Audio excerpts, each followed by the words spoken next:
In the near future, when full-dive VR games are no longer a fantasy but a part of everyday life, one title stands above all the rest, a world called Infinite Dendrogram, famous for one promise: whatever you choose, whatever you risk, your story will never be the same as anyone else's. On March 15, 2045, soon-to-be college student Reiji Mukudori finally logs into that world for the very first time. Dropping into a strange, white virtual space, he's greeted by a grinning cat-eared AI guide, Control AI number 13, Cheshire. With a mix of playful teasing and cold system prompts, Cheshire walks him through character creation. Reiji keeps his real face, swaps his hair to blonde, and chooses the name he'll be known by in this world, Ray Starling. Cheshire then presents him with the heart of Infinite Dendrogram's system, the Embryo. A shining gem embeds itself in Ray's hand, a dormant partner that will awaken according to his choices, his emotions, and his will. No classes set in stone, no destiny pre-written, just infinite possibilities waiting to be paid for with real consequences. With starter gear in hand and nothing but curiosity in his chest, Ray is dropped from the sky into the royal capital of the Kingdom of Altia. His first taste of real consequences comes fast. In the crowded city streets, a knight named Liliana collides with him. One moment he's sightseeing, the next he's broken and bleeding on the cobblestones, his HP shredded in an instant. She heals him and apologizes, but she's desperate. Her younger sister Milianne has gone missing outside the city. When Ray accepts her plea to help, the game doesn't treat it as a throwaway fetch quest. It locks in as a high-risk, high-impact mission, the kind that can permanently change an NPC's life, or death. Guided by his older brother Shu, already a powerful player known for insane feats, Ray heads toward the orchard where Milianne disappeared. What should have been a simple rescue spirals into chaos. They arrive amid a swarm of monsters and a swarm of bad intentions. Demi-drag worms erupt from the ground, colossal threats that shouldn't be anywhere near a rookie like Ray. Shu tears through them like a legend, but he's dragged underground mid-fight, leaving Ray alone with two terrified sisters and a rampaging monster. With Milianne in danger, potions exhausted and HP running low, Ray hits the wall every new player fears, the point where the system says game over, and the world expects him to accept it. Instead, he begs his inactive embryo for a miracle, for any possibility that lets him save her. In response, the gem in his hand shatters into light. Nemesis awakens. From a soft voice inside his mind, she manifests as an armored girl cloaked in black, then shifts into a massive greatsword fueled by vengeance. With Nemesis in hand, Ray unlocks the skilled Vengeance is Mine, turning all the damage he suffered into power. In a single, explosive counterattack, he carves through the demi-drag worm that should have killed him. It's the moment where Infinite Dendrogram stops feeling like a game, and starts feeling like a life he can actually live. The quest ends with Liliana and Milianne alive and free, but the world doesn't forget what happened. Somewhere, people are already taking notice, a rookie who awakened his embryo by refusing to give up, and an older brother who destroyed 100 demi-drag worms alone. In Dendrogram, every choice echoes. And those echoes have an audience. From there, Ray begins settling into the rhythm of life in Altia. Shu takes him to celebrate at a high-end restaurant, where Ray experiences just how real this world feels: taste, smell, warmth, all perfectly simulated. Time moves 3 times faster in-game, letting him grind, log out, and still check back on the real world in between. But beneath the food and laughter, the kingdom is tense. A war with the Drive Imperium 6 months ago, in Dendrogram time, has left scars. Liliana's hatred towards Shu, the assassination attempts, the strange monsters, none of it is random. Determined to stand on his own feet instead of just hiding behind his brother's power, Ray takes his first big step. He completes the conditions to become a paladin, a high-ranking job that matches his desire to protect others. With Liliana's recommendation and Nemesis by his side, he plunges into the grind, heading out to plains and forests to level up. Along the way, he meets another rookie master, Rook Holmes.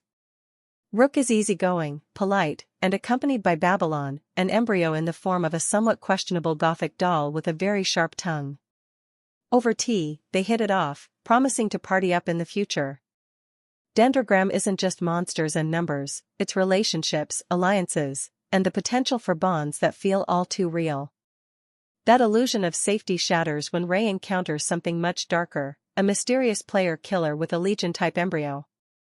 In the forest, away from the safety of the city, Ray is hunted down and killed. And unlike NPCs, unlike monsters, this death isn't scripted. It's a reminder that in this world, other players can be just as dangerous as any boss. Ray and Nemesis return from the penalty shaken but not broken. Instead of quitting, they redirect their grind to a new target, the grim, undead-filled tomb labyrinth. Inside that dungeon, walls lined with tombstones and corridors packed with rotting zombies push Nemesis's disgust to the limit. She might be a weapon, but she's still a person, and swinging through piles of undead flesh is her personal nightmare. Still, she fights on with Ray, step by step. There, in that suffocating darkness, they cross paths with a legend, Figaro, the top duelist in the kingdom.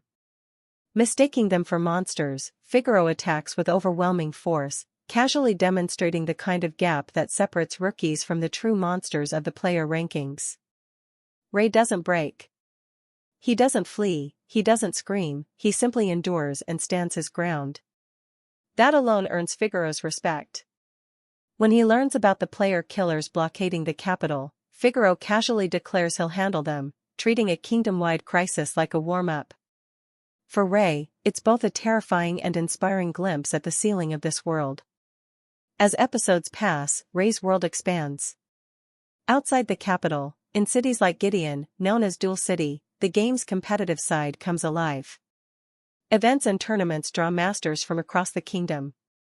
Ray meets allies like Hugo and Kasumi, sharpens his skills with Nemesis, and watches as more and more powerful embryos reveal insane, reality-bending abilities. But parallel to Ray's journey, something else is moving in the shadows.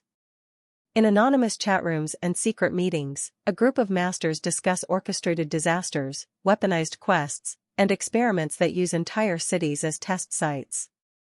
At the center of those plots is Mr. Franklin, a cold and calculating mastermind from the Imperium side. To him, Infinite Dendrogram isn't just a game or a second life, it's a sandbox for live-fire strategy with real emotional collateral. The tone of the series shifts as Franklin's schemes come into contact with Ray's path. What started as a personal adventure in a fantasy world begins to reveal its fangs. Cities full of NPCs, Tions, who live and die with permanent consequences, become targets. Siege events threaten children and civilians. Legendary monsters known as unique boss monsters are weaponized as tools of terror.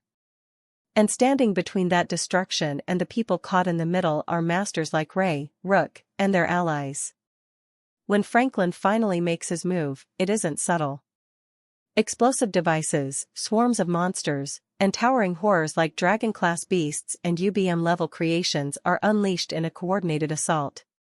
Ray throws himself straight into the heart of the chaos, fighting monsters that shouldn't be beatable at his level, pushing himself past what his own body and mind can handle.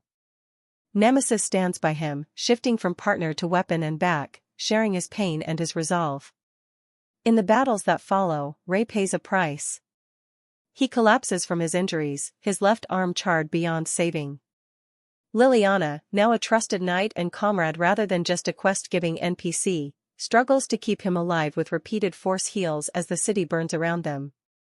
Other masters and knights pour their remaining magic into keeping people alive, desperately trying to keep the casualty count from spiking beyond repair.